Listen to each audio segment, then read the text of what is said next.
And when you still the body, you can still your breath. And when you still your breath, you can still your senses. Only after you still your breath can you still your senses in the Hatha yoga method. You still your senses, then you can still your mind. Because when you still your body, you'll notice how you're breathing. Because that's what's still moving, right?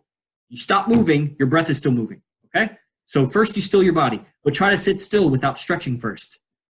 Or having accumulated so many hours of stretching that's, done something to your...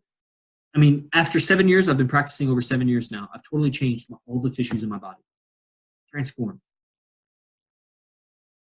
Sit still, notice how you're breathing. Stop your breath. Notice how you're sensing. Stop your senses. Notice what's still moving. Stop that. And there's yoga.